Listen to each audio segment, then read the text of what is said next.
Hello everyone, welcome to the channel the Zorawar classes. आपके सभी का बहुत बहुत स्वागत करता हूं। मैं कपिल शांडिले, जो कि आपको मैं ईवीएस करवाता हूं, आप सभी जानते ही हैं। तो this video is consist of previous year question of PRT KVS. ठीक है, पीआरटी केवीएस में जो प्रीवियस ईयर क्वेश्चन आए हैं उसका सेकंड पार्ट है ये। पहले पार्ट में हमने 10 क्वेश्चन डिस्कस किए हैं, कुछ बचे हुए क्वेश्चन को अब डिस्कस हम करने वाले हैं। तो आपको वो वीडियो जो है उसमें आपने देखा होगा क्या स्टैंडर्ड है, क्या क्वेश्चन पूछे जाते हैं, तो आप आइडिया लगा सकते हैं कि आपका कैसा जो है प्रिपरेशन चल रही है और उस प्रिपरेशन में क्या सुधार की गुंजाइश है। तो अब हम नेक्स्ट क्वेश्चन डिस्कस करते हैं, कुछ क्वेश्चन जो कि दूसरे टॉपिक से पूछे गए थे।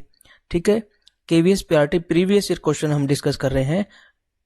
पहला क्वेश्चन है, first question is terrace farming is practised in which one of the following areas. तो टेरेस फार्मिंग जो है, टेरेस खेती या सीढ़ीदार खेती का अभ्यास किस क्षेत्र में किया जाता है। आप सभी जानते हैं कि ऐसी खेती कहाँ पे होती है, तो कहाँ पर होती है बता दीजिए एक बार। टेरेस फार्मिंग कहाँ पर होती है, तो आप देखते हैं यहाँ पे बहुत सारे ऑप्शन हमको दिए गए हैं, जैसे कि हिल स्लोप, ये कुछ कुछ मुझे लग रहा है कि हो सकता है आंसर हो, लेकिन पहले बाकी ऑप्शंस भी पढ़ेंगे। जेंटल प्लेन्स, तो जेंटल प्लेन्स पे क्या करेंगे सीढ़ी बना के, तो ये तो ऑप्शन ही कट गया। जेंटल प्लेन्स है उस पे सिंपल फार्मिंग कीजिए, उस पे सीढ़ी बना के क्या ऐसे करके क्या क्या करने की आवश्यकता है, ऐसा कुछ करने की आवश्यकता ही नहीं है। उसके बाद देखिए ग्लेशियल माउंटेन पिक्स, तो ये वो कट गया है। ग्लेशियल माउंटेन पिक्स देखिए हिमाच्छादित बर्फ की चोटियां, पर्वत चोटियां, ऐसी पर्वत की चोटियां जिन पे बर्फ जमी रहती है। तो ऐसी चोटियों पर जहां पर बर्फ जमी रहती है वहां खेती कहां से की जाएगी, तो ये ऑप्शन भी कट गया है। उसके बाद है तटीय भूमि या coastal lands. Coastal lands are also plains, ठीक है, वे भी समतल भूमि समान मैदान जैसे होते ही है, तो वहां पर नहीं होता है। असल में पहाड़ी ढलानों पर जो है की जाती है। सही आंसर इसका होगा हिल स्लोप्स। ठीक है, आई होप कि आप सभी ने इसको ठीक कर दिया होगा, क्योंकि ये काफी इजी क्वेश्चन है। ठीक है, लेकिन आपको हर ऑप्शन को एक ऑप्शन ये पॉसिबिलिटी खत्म करनी होगी कहीं आपने गलत तो नहीं लगा दिया। तो बाकी ऑप्शंस को हमने एनालाइज किया तो कोई भी हमारा पॉसिबल नहीं था। ठीक है, तो यहाँ पर हमारा सही बिल्कुल एक ही आंसर आ गया और आंसर है ए। चलिए इसको थोड़ा सा हम समझते हैं कि ये ऐसा क्यों किया जाता है। तो ये एक हिल का फोटो हमने लिया। ठीक है, हिल पे क्या होता है कि अब देखिए इस पॉइंट को देखिए, अगर ये पॉइंट को मैं मिला दूं तो एक देखिए स्लैंटिंग लाइन दिख जाएगी, अगर इससे पानी जाएगा तो बहुत तेजी से बहता हुआ जाएगा।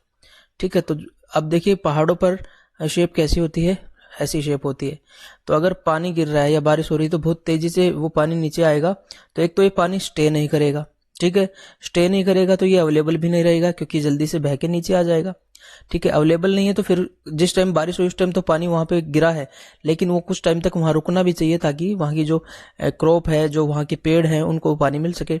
तो इस तरीके की कंडीशन में क्या होता है, ये इतनी तेजी से आता है कि इसके आसपास की जो मिट्टी है उसको भी बहा ले जाता है। ठीक है, तो सोइल इरोजन की प्रॉब्लम हो जाती है, पहले तो यही है। सोइल इरोजन की प्रॉब्लम होने की वजह से आप सभी को क्या प्रॉब्लम होगी वहां पर, जब आप खेती करेंगे वहां पे, तो आप सबको ये दिक्कत होगी कि आपको सोइल ही अवेलेबल नहीं है जिसमें आप क्रॉप कल्टिवेट करना चाहते हैं। दूसरा, वाटर अवेलेबल नहीं है। ठीक है, क्रॉपिंग के लिए वाटर ही अवेलेबल नहीं रहेगा। ठीक है, तो ये भी एक प्रॉब्लम हो जाएगी। तो अब इसके लिए वो लोग क्या करते हैं कि अब जो पहाड़ होता है उसको इस तरीके से सीढ़ी टाइप का बना लेते हैं, मतलब एक लेवल पे यहाँ पे एक सीढ़ी की स्टेप, लेकिन हर सीढ़ी की स्टेप के यहाँ पे जो बाउंड्री है, इस बाउंड्री को जो है मिट्टी से थोड़ा सा ऊंचा बनाया जाता है, ताकि पानी जो है ये मेड़ बना दी जाती है। ठीक है, इससे क्या होगा, पानी यहाँ पर स्टे कर लेगा कुछ टाइम के लिए, और सोयल भी जो है इसकी वजह से, ये जो मेड़ जो बाढ़ बना दी है मिट्टी की, उसकी वजह से सोयल भी स्टे करेगी।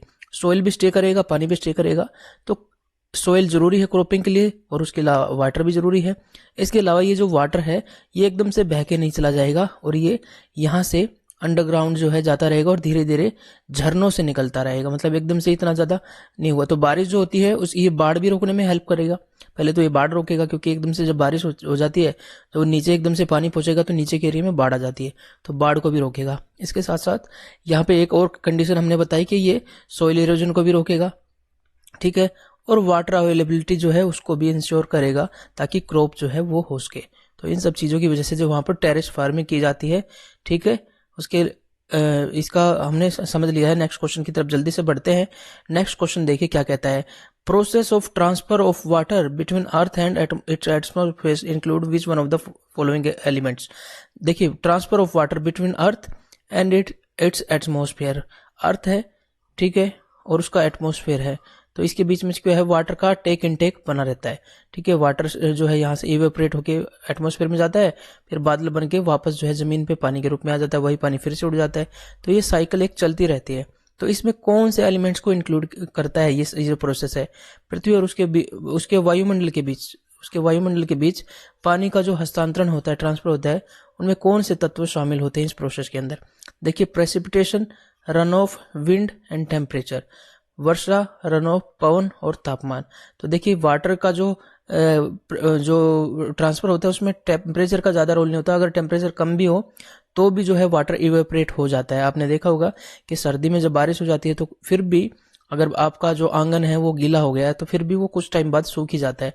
तो इवेपोरेशन जो है वो हमेशा होता रहता है, ठीक है। टेम्परेचर कम भी हो तब भी, बस इसकी स्पीड स्लो हो जाती है। तो यहाँ पे टेम्परेचर को इतना कंसीडर नहीं कर सकते हम, हालांकि इसको कंसीडर किया जाता है, लेकिन हमें देखना है कि सबसे सही निकालना है हमने। तो वर्षा, आर्द्रता, वाष्पीकरण और पवन, ये भी नहीं है। सही आंसर हमारा होगा वाष्पीकरण, संघनन, वर्षा और रन ऑफ, ठीक है। वाष्पीकरण, वर्षा, ये तापमान फिर से आ गया तो इसको भी काटेंगे। तो ये जो यहाँ पर इसने आर्द्रता दिया ना, इसका कोई मतलब नहीं, ह्यूमिडिटी का कोई चक्कर नहीं है। तो ह्यूमिडिटी का चक्कर नहीं होता है उसमें, जो वाटर साइकिल को ही असल में पूछ रहा है। इवेपोरेशन पहले होगा, फिर वो इवेपोरेशन होकर वाटर जो है वो ऊपर जाएगा और ऊपर जाके वो कंडेंस हो जाएगा, बादल बन जाएगा, और बादल बन के प्रेसिपिटेशन होगा, प्रेसिपिटेशन होके जो है वो वाटर बन जाएगा, और रन ऑफ से जो है वो तालाबों में या समुद्र वगैरह में भर जाएगा, और वहां से फिर से उसका इवेपोरेशन होगा। तो इस तरीके से ये हमारा आंसर सही बनता है। एक बार इसको हम पिक्चर की मदद से देखते हैं। तो सी इसका सही आंसर है। आई होप आप सभी का भी ये सही होगा, ठीक है। नहीं है तो कोई बात नहीं, आप इसको समझिए, मैं अभी समझा देता हूं। देखिए, ये प्रोसेस को पूछ रहा था ये कि जो अर्थ है और उसका जो एटमॉस्फेयर है, उन दोनों के बीच में जो है वाटर का टेक इनटेक जो होता है वो कौन सी प्रोसेस से गुजरता है। देखिए, सबसे पहले हम स्टार्ट करेंगे अर्थ से। ये वाटर का बॉडी जो है वाटर उड़ के जा रहा है, ठीक है। इवेपोरेशन बोलते हैं इसको। इवेपोरेशन जो है, वाटर जो है वो भाप के रूप में उड़ जाता है, उसको इवेपोरेशन कह देते हैं। वेपराइजेशन जो है वो होता है 100 डिग्री पे, ठीक है, जब पानी उबल जाता है तब। लेकिन इवेपोरेशन जो है कम डिग्री पे भी हो जाता है और पानी हमेशा उड़ता ही रहता है। तो ये पानी जो ऊपर जाएगा तो यहाँ से उड़ के ऊपर जो है जैसे जैसे ऊपर आएगा तो यहाँ की जो एयर है, ठीक है, ये गर्म है, ऊपर जाएगा तो यहाँ पर आप सभी जानते हैं कि डेंसिटी कम होती है। Density of atmosphere is low at high altitude. क्यों? क्योंकि ग्रेविटी की वजह से ज्यादातर एटमॉस्फेयर जो है वो नीचे ही रहता है। तो हमारी ज्यादातर एयर जो है नीचे ही है, ऊपर जो है डेंसिटी कम है एयर की, और एयर की डेंसिटी होने की वजह से ये जो एयर गर्म होके गई है और वाटर वेपर लेके गई है, ये यहाँ पर क्योंकि गर्म होके गई है तो इसको स्पेस मिल जाएगा, डेंसिटी कम होने की वजह से ये फैलेगी। तो वही एनर्जी जो इतने से एरिया में थी वो इतने बड़े एरिया में डिस्ट्रीब्यूट हो जाएगी, तो यहाँ पे ठंड हो जाएगी। तो इसकी वजह से यहाँ पे ठंड हो जाती है और कंडेंसेशन की प्रोसेस हो जाती है। इवेपोरेशन हुआ, और जैसे इवेपोरेशन में बहुत सारे बादल एक दूसरे से मिले और ऊपर गए, और जब ठंडी एल्टीट्यूड पे पहुंच जाते हैं तो कंडेंसेशन हो जाता है, मतलब प्रॉपर गहन बादल बन जाते हैं। अब ये छोटी छोटी जो बूंदे हैं ना, ये इसके अंदर जो इनके अंदर थी ये बहुत छोटी छोटी थी। They can stay hanging in the atmosphere. लेकिन जब ये बहुत सारे बादल एक दूसरे मिल जाते हैं तो ये जो बूंद है इनका साइज बढ़ जाता है। They can not stay hanging in the atmosphere against gravity. तो ग्रेविटी फॉल होता है असल में। तो ये देखिए बूंदों में के रूप में ग्रेविटी फॉल होता है, मतलब अगर ग्रेविटी को वो सहन कर सकते थे तो तब तक तो वो रहे, लेकिन जब उनका वजन बढ़ गया तो वो कंडेंस होने के बाद फिर प्रेसिपिटेशन के रूप में आते हैं। तो देखिए, पहली प्रोसेस देखी हमने एवेपोरेशन, उसके बाद दूसरी प्रोसेस देखी हमने कंडेंसेशन, और तीसरी है प्रेसिपिटेशन। और देखिए, जहां भी बारिश हो रही है पहाड़ों पे कहीं पे भी, तो झरनों से, नालियों से पानी रन ऑफ के रूप में आता है, और ठीक है, या तो वाटर बॉडीज में मिल जाता है, किसी तालाब वगैरह में मिल जाता है, ठीक है, और वहां से अंडरग्राउंड वाटर में भी चला जाता है। तो ये नीचे से जो है फिल्टर होके, ये देखिए सब सरफेस फ्लो से ये फिर से समुद्र के अंदर चला जाता है, और कुछ यहाँ से समुद्र के अंदर चला जाता है रन ऑफ बन के। तो फाइनली जो है फिर से वही प्रोसेस, इवेपोरेशन, कंडेंसेशन, और फिर से प्रेसिपिटेशन और रन ऑफ। तो यही प्रोसेस जो है वो फॉलो करती है। एक बार क्वेश्चन में आपको फिर से दिखाता हूँ कि क्वेश्चन में हमने आंसर क्या बताया था। तो हमने इसमें आंसर जो पुट किया था, बताया था आंसर, वो था इवेपोरेशन, ठीक है, उसके बाद वो कंडेंसेशन हुआ, फिर प्रेसिपिटेशन वर्षा हुई, और रन ऑफ हुआ। तो ये वाला एलिमेंट जो है हमारा सही आंसर इसी वजह से था। अब नेक्स्ट क्वेश्चन को देखते हैं। Next question is what will be the local time at 80 degree east if the local time at 20 degree east is 10 AM। 80 degree पूर्व पर जो है स्थानीय समय क्या होगा इफ अगर 20 डिग्री ईस्ट पर स्थानीय समय सुबह 10 बजे है। तो हम सभी जानते हैं, देखिए क्या जानते हैं हम, कि जो हम ग्लोब डिस्कस किया था हमने, लैटिट्यूड लॉन्गिट्यूड जो डिस्कस किया था, उसके अंदर हमने बताया था कि 0 डिग्री लॉन्गिट्यूड जो है, 0 डिग्री लॉन्गिट्यूड है उसको प्राइम मेरिडियन कहते हैं या मुख्य मध्याह्न कहते हैं, और इसके इस तरफ ईस्ट काउंट होता है और इस तरफ वेस्ट काउंट होता है। उसके अलावा हमने ये भी कहा था कि ये 0 डिग्री अगर मान लीजिए यहाँ से जा रही है, ठीक है, तो ये पोल को मिलाती हुई बहुत सारी लाइन्स हैं ऐसे ही। तो इधर जो है ये सारा एरिया ईस्ट का है और इधर ये सारा एरिया जो है वेस्ट का। ये मैं पोल की तरफ से दिखा रहा हूँ आपको इसी चीज को। तो यहाँ सारा वेस्ट का एरिया है और ये सारा ईस्ट का एरिया है। फिर उसके बाद एक और चीज थी कि इधर जाएंगे ईस्ट की तरफ तो टाइम बढ़ता रहेगा, और वो भी टाइम क्या था कि 1 डिग्री पे 4 मिनट बढ़ जाएगा, ठीक है। प्लस इसका मतलब ये प्लस जोन है, ठीक है। 0 डिग्री से 1 डिग्री आगे आएंगे तो 4 मिनट टाइम बढ़ जाएगा, ऐसे आगे बढ़ते रहेंगे तो 4 मिनट हर डिग्री पे बढ़ेगा, और इधर जाएंगे तो 4 मिनट घट जाएगा, ठीक है। अब देखिए हमसे क्या पूछा है इन्होंने कि अगर 80 डिग्री ईस्ट पे क्या नहीं 80 डिग्री ईस्ट पे पूछा है कितना टेम्परेचर होगा अगर 20 डिग्री ईस्ट पे जो है स्थानीय समय 10 बजे है। मतलब ये मान लीजिए ये है 20 डिग्री ईस्ट, ठीक है। दोबारा बनाते हैं, ये हो गया हमारा ग्लोब और ये हो गया 0 डिग्री, और यहाँ से एक दूसरी 20 डिग्री जा रही है, ठीक है, और इधर से जा रही है मान लीजिए 80 डिग्री, ठीक है।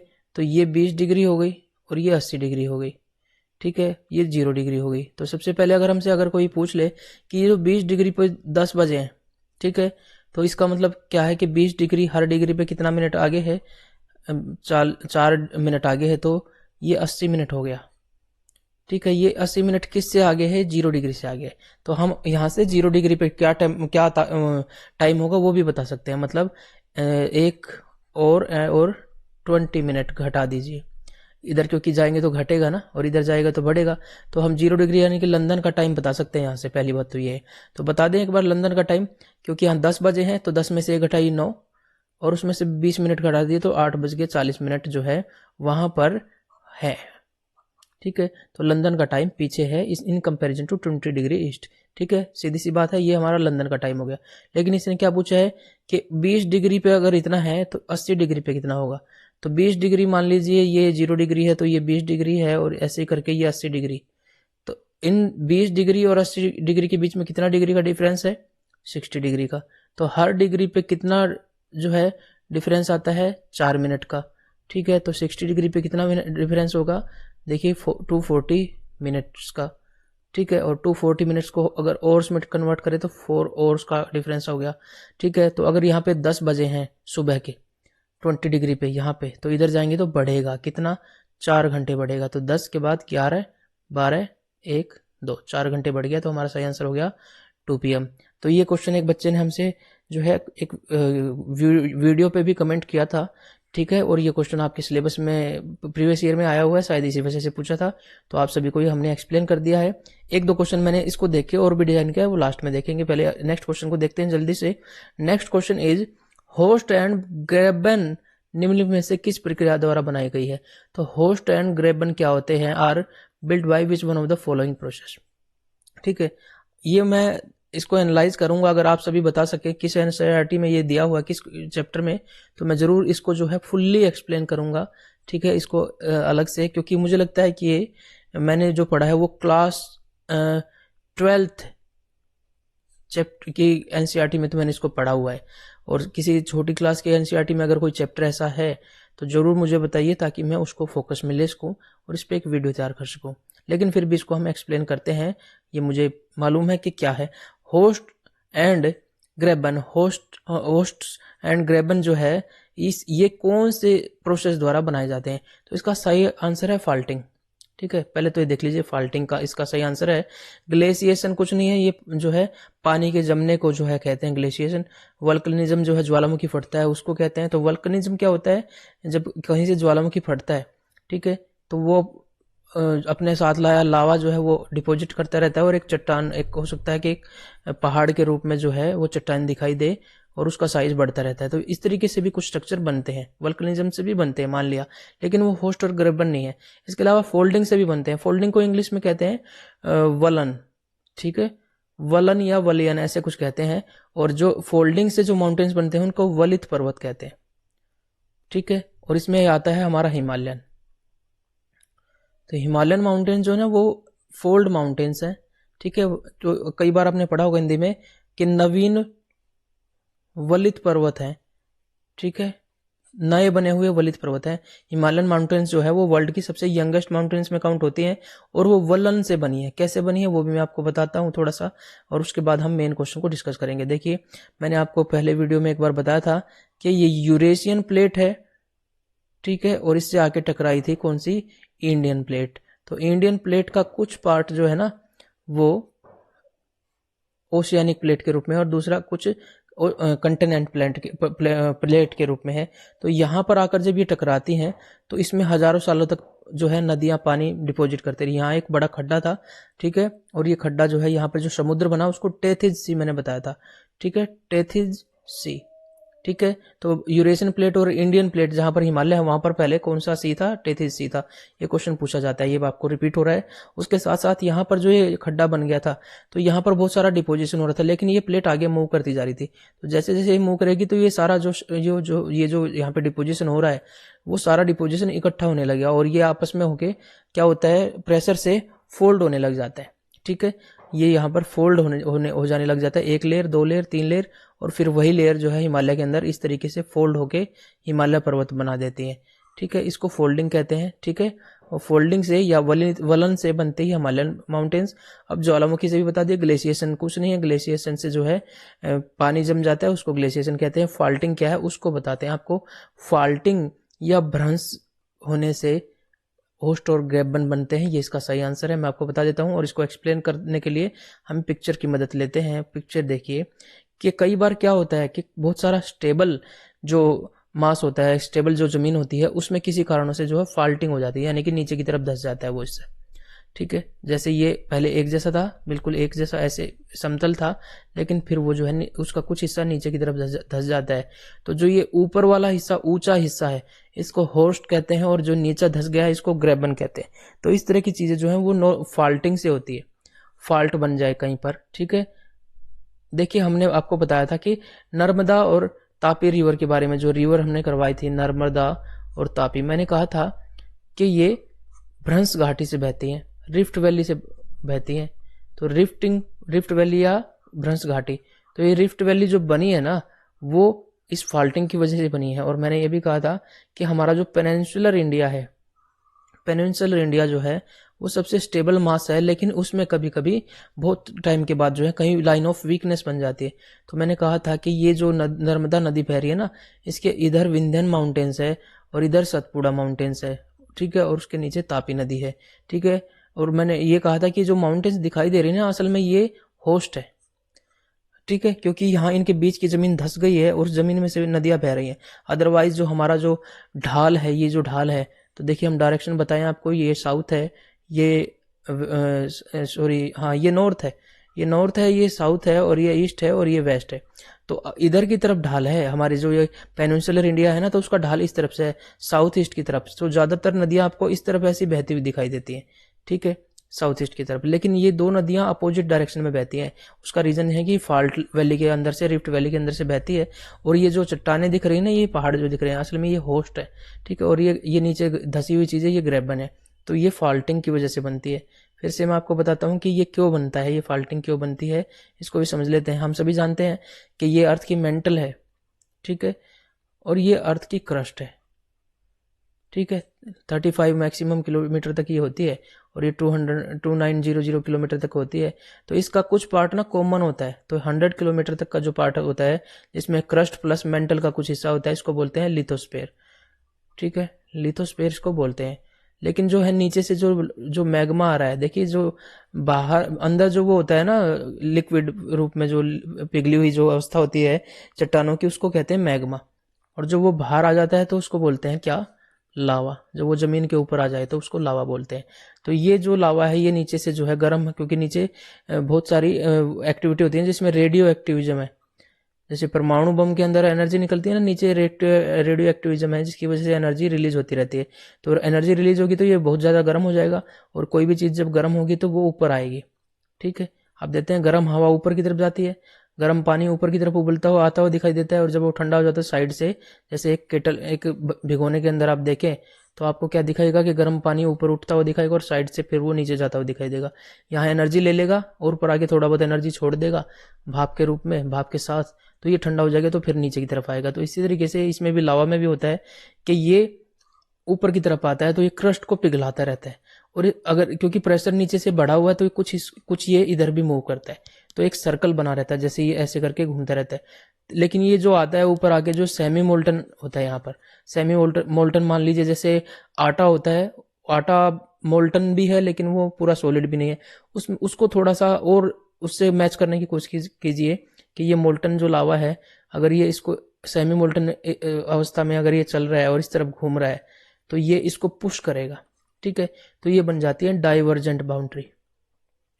ठीक है, दो तरह की बाउंड्रीज है प्लेट्स के अंदर, एक डाइवर्जेंट है, ठीक है, एक कन्वर्जेंट है। कन्वर्जेंट कैसी होगी, जो जैसे इधर से एक लावा आ रहा था तो वो इसको ऐसे फोर्स कर रहा है और ये इधर से इसको फोर्स कर रहा है, तो यहाँ पे जो बाउंड्रीज है वो कन्वर्ज हो रही हैं एक दूसरे के अंदर। तो डाइवर्जेंट बाउंड्रीज होती है ना, इसकी वजह से ये वीक हो जाती है और इसके नीचे जब खाली जगह बन जाती है तो ये हिस्सा नीचे की तरफ धंस जाता है। ठीक है, इसको रिफ्ट वैली बन जाती है और होस्ट और ग्रेबन बन जाते हैं। तो ऊपर के हिस्से को होस्ट कहते हैं और नीचे के हिस्से को ग्रेबन कहते हैं। मुझे लगता है आपको ये बहुत अच्छे से समझ में आ गया होगा। फिर से मैंने इसको दिखाने की कोशिश की है कि ये मैग्मा अंदर घुसने की कोशिश कर रहा है, इसको वीक कर देता है यहाँ पर, और इसकी वजह से जो है ये जब वो खाली स्पेस जिसको इसने पिघला दिया था उसमें ये रिफ्ट हो जाती है, मतलब नीचे की तरफ धंस जाती है। ठीक है, और ये डाइवर्जन बाउंड्री है, ये डाइवर्जन बाउंड्री इसको इस तरफ धकेल रही है जिसकी वजह से यहाँ पे स्पेस बन गया। तो स्पेस बनने की वजह से इसको धंसने के लिए जो ये इसके साथ अटैचमेंट था ना, ये कम हो गया तो नीचे की तरफ धंसने में आसानी हो गई। तो इस तरीके से ये बन गया हमारा होस्ट और ये बन गया ग्रेबन। अगर नर्मदा नदी की बात करें ना, तो अगर इधर नॉर्थ इंडिया और इधर साउथ इंडिया है तो नर्मदा नदी इधर है, तो ये जो माउंटेन यहाँ पे दिखाई देती है विंध्य माउंटेन और ये सतपुड़ा माउंटेन है। तो आपको समझ में आ गया होगा वो माउंटेन्स क्यों दिखाई देते हैं, क्योंकि ये वैली और उसके अलावा ये इसमें नदी क्यों बहती है। ठीक है, तो अब ये क्वेश्चन हमारा कंप्लीट हो गया है। तो इसका आंसर हमने देखा faulting. Next question is which of the following agency run the public health care system. कौन सी एजेंसी है जो पब्लिक हेल्थ केयर, देखिए पब्लिक का जो नाम आ गया ना, तो पब्लिक स्कूल से मैच मत करना इसको। पब्लिक स्कूल तो प्राइवेट स्कूल को बोलते हैं, तो लेकिन पब्लिक हेल्थ, पब्लिक प्लेसेज हो या पब्लिक हेल्थ केयर सिस्टम है, पब्लिक प्लेसेज का मतलब गवर्नमेंट प्लेसेज, जो कि गवर्नमेंट के प्लेसेज होते हैं। पब्लिक हेल्थ केयर सिस्टम को कौन चलाएगा, सीधी सी बात है, पब्लिक हेल्थ केयर सिस्टम को पब्लिक नहीं चलाएगी, प्राइवेट वाले भी नहीं चलाएंगे। ठीक है, प्राइवेट मेडिकल इंस्टीट्यूशन नहीं चला सकते, पब्लिक है ना, गवर्नमेंट का हो गया, सरकारी को बोलते हैं, सार्वजनिक का हो गया। ठीक है, सब जनों का। प्राइवेट वाले तो पैसे वालों को जाने देंगे, सब जनों को थोड़ी जाने देंगे। उसके बाद सरकारी एजेंसियां, बिल्कुल सरकारी एजेंसी हैं जो सब जनों का ध्यान रखती है। गैर सरकारी संगठन, नॉन गवर्नमेंट ऑर्गेनाइजेशन, जी नहीं, नॉन गवर्नमेंट ऑर्गेनाइजेशन जो है वो पब्लिक स्वास्थ्य देखभाल की जितनी कैपेसिटी नहीं रखते हैं, इनके से इतना होगा भी नहीं। ये कंट्रीब्यूट कर सकते हैं, हेल्प कर सकते हैं, लेकिन इतने बड़े सिस्टम को ये नहीं चला सकते, तो ये भी गलत हो गया। और मेडिकल प्रैक्टिशनर्स, तो मेडिकल प्रैक्टिशनर्स तो सभी तरह के होते हैं, पब्लिक भी होते हैं, प्राइवेट भी होते हैं और वॉलंटियर भी होते हैं, तो इसको आप नहीं कह सकते हैं। हम पूरी तरह से फोकस करेंगे इस ऑप्शन को, this is our right answer. ठीक है, तो ये हमारा सही आंसर हो गया। नेक्स्ट क्वेश्चन इज ग्राम सभा के सचिव को कौन जो है निर्वाचित करता है। ग्राम सभा का सचिव जो है निर्वाचित नियुक्त किया जाता है, किसके द्वारा, निर्वाचित या नियुक्त। सेक्रेटरी ऑफ द ग्राम सभा इज इलेक्टेड और appointed by which of the following. देखिए, मेंबर ऑफ ग्राम सभा, ये विलेज मेंबर वार्ड, गांव वार्ड के सदस्य, या मेंबर ऑफ ग्राम पंचायत या गवर्नमेंट अपॉइंटी, तो गवर्नमेंट के द्वारा अपॉइंट होता है। तो ये इतनी सारी चीजें पूछी हैं, तो यहाँ पे आप ध्यान रखें कि ग्राम सभा क्या है। एक गांव है जिसमें एक पंचायत का निर्माण किया गया है, इसके अंदर जितने भी आदमी हैं वो ग्राम सभा है। ठीक है, सभी ग्राम सभा के मेंबर है। फिर वो अपने में से जो है, अगर उसको बड़ा गांव है तो उसको वार्ड में डिवाइड किया जाता है, तो अपने में से वार्ड मेंबर चुनते हैं, पंच कहते हैं जिनको, और ये सारे पंच अलग अलग वार्डों के होते हैं, लेकिन एक पूरे गांव का एक सरपंच भी चुना जाता है इसी ग्राम सभा के द्वारा। ठीक है, तो पंचायत का ये प्रोसेस होता है, लेकिन इनका जो सचिव होता है ना, वो सरकार के द्वारा गवर्नमेंट अपॉइंटेड होता है, क्योंकि ये सचिव क्या करता है, इनके कार्य पर, जैसे एक सरपंच है और उसके गांव में बहुत सारे पंच है, तो ये मिलजुल के क्या काम कर रहे हैं, इसकी निगरानी के लिए, इसकी देखरेख के लिए जो है ये गवर्नमेंट द्वारा जो है नियुक्त किया जाता है। आपने देखा होगा कि ग्राम सचिव की जो है पोस्ट निकलती है बहुत सारी जगह पर, आपने अप्लाई भी किया होगा, तो वो अपॉइंट किया गया है, ठीक है। तो ये सरकार के द्वारा अपॉइंटेड है, ये हमारा सही आंसर हो गया। नेक्स्ट क्वेश्चन इज, थोड़ा सा हम ग्राम सभा का हमारा जो स्ट्रक्चर है ना उसको देख लेते हैं। सबसे ऊपर गवर्नमेंट ऑफ इंडिया होती है, और गवर्नमेंट ऑफ इंडिया जो है पूरे इंडिया पे वो करती है, एडमिनिस्ट्रेशन करती है, लेकिन बहुत सारी स्टेट होती हैं, उनमें स्टेट गवर्नमेंट काम करती है। तो दूसरे लेवल का जो हमारा एडमिनिस्ट्रेशन ये हो गया। फिर उसके बाद स्टेट को डिविजन्स में डिवाइड किया जाता है, ठीक है, और डिविजन्स में एक डिवीजन में कई डिस्ट्रिक्ट होती हैं। उसके बाद देखिए मंडल कह दिया उसको, उसके बाद देखिए डिस्ट्रिक्ट, फिर डिस्ट्रिक्ट बनाई जाती है जिसको जिला परिषद के द्वारा जो चलाया जाता है। उसके बाद देखिए कई गांवों से जो है जिला परिषद बनाई जाती है जो डिस्ट्रिक्ट को जो है हैंडल करती है। अब देखिए फिर उन डिस्ट्रिक्ट्स को ब्लॉक में, तहसीलों में डिवाइड किया जाता है, और अगर वो गांव का एरिया हो गया तो उसको विलेजेस में डिवाइड किया जाता है जहाँ पे ग्राम पंचायत बनाई जाती है, और यहीं पर जो ग्राम सचिव की नियुक्ति होती है जो कि गवर्नमेंट के द्वारा की जाती है। अगर शहरी एरिया की बात करें तो वहाँ महानगर पालिका, जनसंख्या के हिसाब से म्यूनिसिपैलिटी, म्यूनिसिपल कॉर्पोरेशन ज्यादा जनसंख्या है उससे नीचे जो है नगर पालिका, और उसके बाद नीचे जो है नगर पंचायत, ठीक है। इन सबको भी वार्ड में डिवाइड किया जाता है। तो इस तरीके का ये स्ट्रक्चर हमारे अंदर यहाँ पॉलिटिकल एडमिनिस्ट्रेशन का है। अब देखिए नेक्स्ट क्वेश्चन फिर से सेंसस का आ गया है कि according to the census of India 2011 correct gender ratio for India is what. Bharat की जनगणना 2011 के अनुसार भारत के सही लिंग अनुपात क्या है। तो आप सभी जानते हैं ये बहुत ही एक नॉर्मल क्वेश्चन है जो कि ज्यादातर उनके लिए आप करते हैं, तो मुझे लगता है कि आप सभी इसको जानते हैं अच्छे से, ठीक है। तो क्या है इसका आंसर, क्या 980 है या 920 है या 910 है, क्या है बताइए जल्दी से। तो ये हमारा सही आंसर हो गया, 940 फीमेल्स होते हैं पर। तो ये जो जेंडर रेशो होता है ना या सेक्स रेशो जो है उस लिंगानुपात कैसे निकालते हैं कि पर 1000 मेल पे कितनी फीमेल है, ठीक है, पर 1000 मेल पे कितनी फीमेल है, ये रेशो होता है, ठीक है। तो 1000 मेल पे इतनी फीमेल है, उसको गुना किससे कर दिया जाता है 1000 के साथ, ठीक है। तो ये ऐसे रेशो निकलता है, पर 1000 फीमेल, फीमेल कितनी है उसका नंबर ऑफ फीमेल निकाल ले लेंगे, और 1000 मेल और उसको 1000 से गुना कर देंगे तो ये कट जाएगा, तो यही आ जाएगा। तो हमारा सही आंसर इसमें जो है ना वो है 940 फीमेल्स, ठीक है, ये हमारा सही आंसर है। और ये 2011 के डाटा है, ये चेंज नहीं होगा जब तक 2021 की जनगणना जो अभी शुरू भी नहीं हुई है, और 2022 तक जो है उसका फाइनल के अभी भी इसका बारे में थोड़ा सा ये चल रहा है क्योंकि कोरोना वगैरह का अभी कंडीशन अभी भी बनी हुई है। तो 2022 मार्च तक लग जाएगा इसका नया डाटा आने में, ठीक है। तब तक आपको कोई प्रॉब्लम नहीं है, और नया डाटा जब आएगा जब आपको जो है अपडेट कर दिया जाएगा। अगर पहले आ जाता तो पहले भी जो है आपको जो है कंटेंट में अपडेट कर दिया जाएगा। नेक्स्ट क्वेश्चन इज, इनमें से किस सरकारी संस्थान के पास दिल्ली और कन्याकुमारी के बीच ट्रेन शुरू करने का अधिकार है।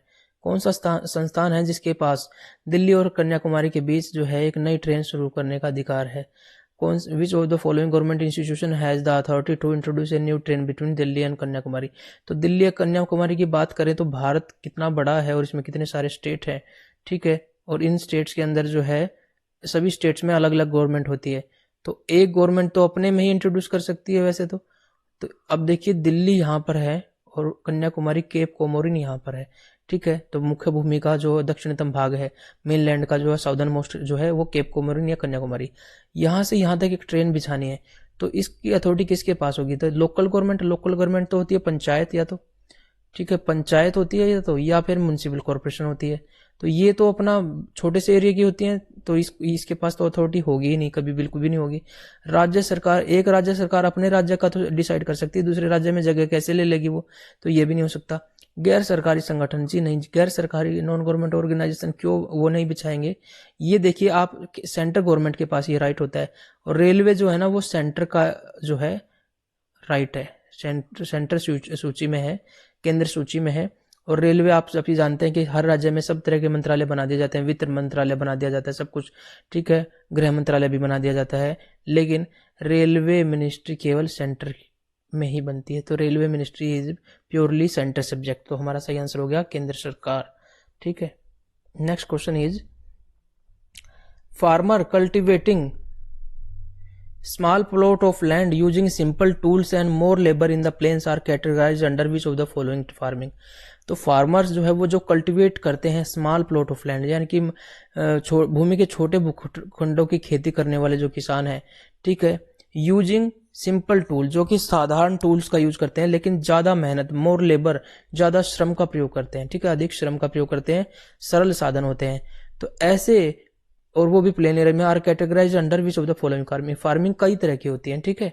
फार्मिंग देखिए, ये आदिम जो फार्मिंग होती है इसके बारे में मैं थोड़ा सा आपको बता देता हूँ कि प्रिमिटिव सब्सिस्टेंस एग्रीकल्चर, सब्सिस्टेंस मतलब बस जिसमें निर्वाह ही होता है, ठीक है। तो इन लोगों के पास लैंड की कमी नहीं है, लेकिन ये लोग जो है उतना लैंड को यूज करते हैं जितने में उनका निर्वाह हो जाता है, और उनके जो काम करने के तरीके होते हैं ना, वो भी जो है प्रिमिटिव जो औजार होते हैं ना, बहुत पुराने समय के औजारों से ये काम करते हैं, ठीक है।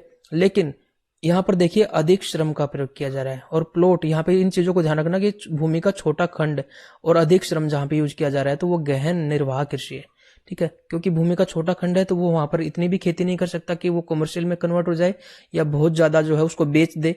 तो छोटे खंड है तो अपने लिए ही करेगा, परिवार बड़ा हो गया है और भूमि का भूखंड छोटा है तो वो इतनी छोटी से प्लॉट के लिए ज्यादा लोन भी नहीं ले सकता और ना ही ज्यादा इन्वेस्टमेंट कर सकता है। तो इसमें ये ज्यादा मेहनत करने की कोशिश करेगा और ट्रैक्टर वगैरह भी नहीं खरीदेगा, सरल साधनों का प्रयोग करेगा। तो ऐसी कृषि जो है ना वो इंटेंसिव है, क्योंकि इसमें बहुत ज्यादा जो है श्रम किया जा रहा है। इसके अलावा ये भी कोशिश की जाती है अधिक श्रम के अलावा कि एक खेत के अंदर एक साल में 2 से 3 फसल जरूर निकाली जाए, ठीक है। तो वो होगी इंटेंसिव सब्सिस्टेंस, क्योंकि बस निर्वाह ही हो पाता है, ठीक है, कमर्शियल नहीं कर पाते इसको, इसलिए इसका सही आंसर होगा बी, निर्वहन कृषि, गहन निर्वहन। निर्वाह कृषि तो ये भी कर रहे थे लेकिन इतना गहन नहीं कर रहे थे, बस काम चलाऊ सा कर रहे थे। ये बहुत ज्यादा गहन करते हैं, मल्टीपल क्रॉपिंग जो है करने की कोशिश करते हैं, ठीक है। अब वाणिज्यिक खेती क्या है, ये कॉमर्शियल है, इसमें वो फसल बोई जाती है जो कि कॉमर्शियली सीधे बाजार में बेचने के लिए होती है, वैसे यूज के लिए बहुत कम होती है। जैसे चाय की खेती होती है या बैम्बू की खेती होती है, ये सारी जो है कॉमर्शियल खेती में आ जाती है।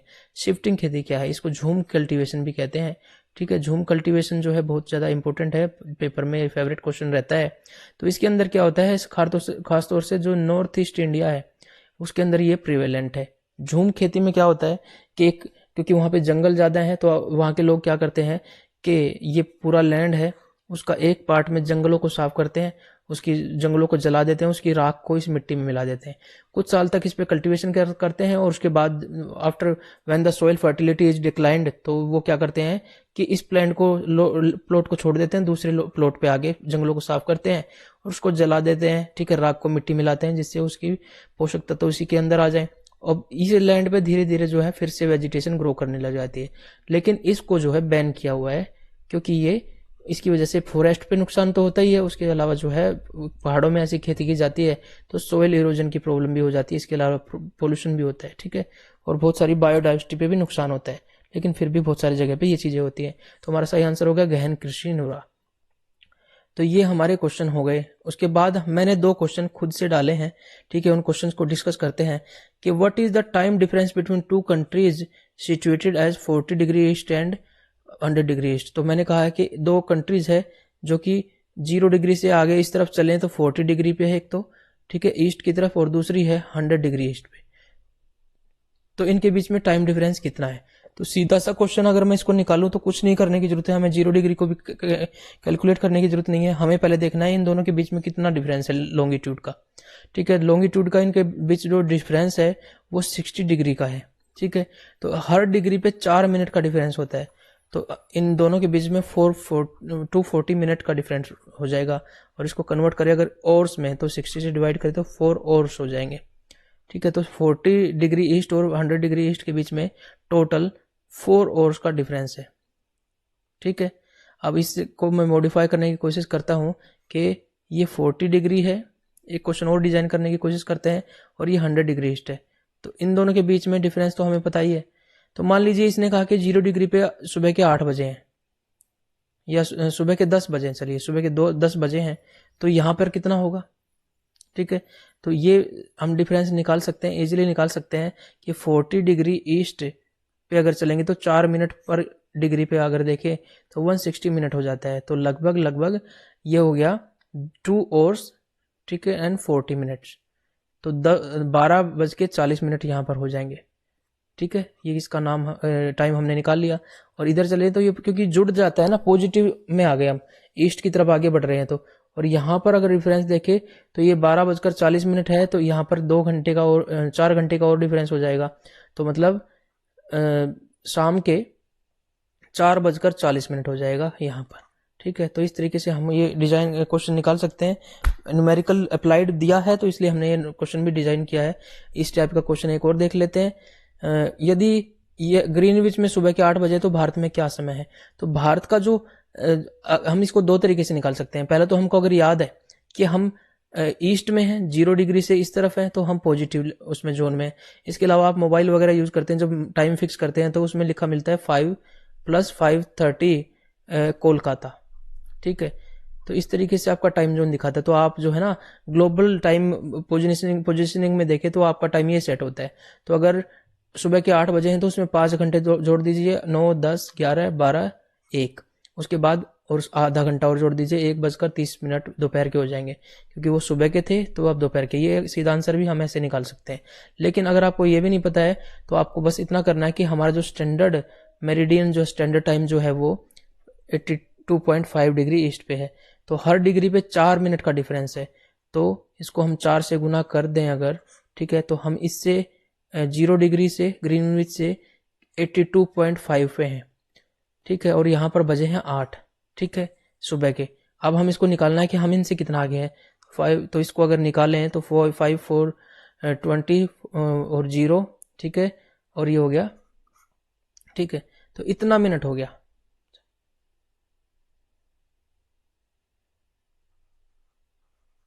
ठीक है, ये हो गया। तो इसको आप कन्वर्ट करेंगे, अगर टाइम में कन्वर्ट करेंगे, 330 मिनट को आप 60 से डिवाइड कीजिए तो आप देखेंगे 5.5 आवर्स। ठीक है, तो 5.5 या इतना आएगा। तो आप जो है जोड़ दीजिए इसके अंदर, तो आप फिर से उसी टाइम पे आ जाएंगे। कहाँ पर? 1:30 PM के पास आ जाएंगे। तो ये इजीली आप निकाल सकते हैं। तो ये सभी क्वेश्चन हमने डिस्कस किए। तो आई होप आपको ये पसंद आया होगा, आपको ये समझ आया होगा। ठीक है, समझ आया है या कोई डाउट रहा तो जरूर हमको बताइए। अगर आपको ये पसंद आया तो जरूर लाइक कीजिए। ठीक है, और इसके अलावा जो है रेगुलर जो अपडेट कर दिए, अपने आप को अपडेट रखिए, टॉपिक्स को रिवाइज कीजिए, और हम यहाँ पे आपको जो है प्रैक्टिस सेट दे ही रहे हैं।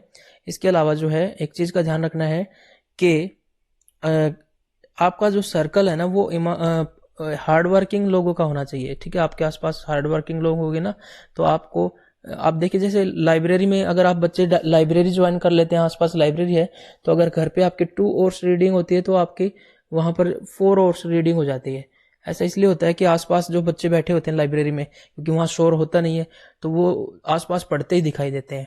ठीक है, आपको आसपास पेज खड़कते हुए दिखाई देंगे आसपास। तो इसकी वजह से आपको भी एनर्जी, जो आप बीच में बैठे हैं, आप भी उनकी देखा देखी बहुत पढ़ेंगे, माहौल बनेगा। उसी तरीके से पढ़ने वालों का ही माहौल आपके साथ होना चाहिए। ठीक है, तो वो आपको थोड़ा सा, बस इतना सा मैं एक लाइन बोलना चाहता हूँ कि आराधन का तुम दृढ़ आराधन से दो उत्तर। मैं फिर से इसी पंक्ति को कह रहा हूं कि आराधन का तुम दृढ़ आराधन से दो उत्तर। मैं बार बार क्यों बोलता हूं ये आपको मैं बताना चाहूंगा, क्योंकि ये एक बहुत फेमस पोएम है, कविता है, राम की शक्ति पूजा, सूर्यकांत त्रिपाठी निराला की, से दो उत्तर। और इसके बारे में जो है कभी मैं एक स्पेशल वीडियो तैयार करूंगा ताकि आप मोटिवेट हो, आपके मोटिवेशन, क्योंकि मोटिवेट कर दें और डायरेक्शन दे दे तो बच्चा आपके अंदर ऑलरेडी काबिलियत है, बस उसको डायरेक्शन मिल जाए, आपको थोड़ा सा मोटिवेशन डेली मिलता रहे ना, तो उससे बहुत फायदा हो जाता है। तो मेहनत का तुम मेहनत से उत्तर दो, कंपटीशन का कंपटीशन से उत्तर दो। ठीक है, अगर युद्ध स्तर की तैयारी चल रही है, युद्ध जैसा कंपटीशन है, तो युद्ध जैसे कंपटीशन से उत्तर दो। ठीक है, मेहनत है तो मेहनत से उत्तर दो उसको। ठीक है, टाइम ज्यादा लोग पढ़ रहे हैं तो तुम भी ज्यादा पढ़ो। इस तरीके से आप उसको उत्तर दो और आप compete कर पाएंगे, बहुत अच्छा compete कर पाएंगे। और निश्चित ही मैं मानता हूं कि आप सभी जो है वो सक्सेसफुल भी होंगे। मिलते हैं नए वीडियो के साथ, तब तक के लिए जय हिंद, जय भारत।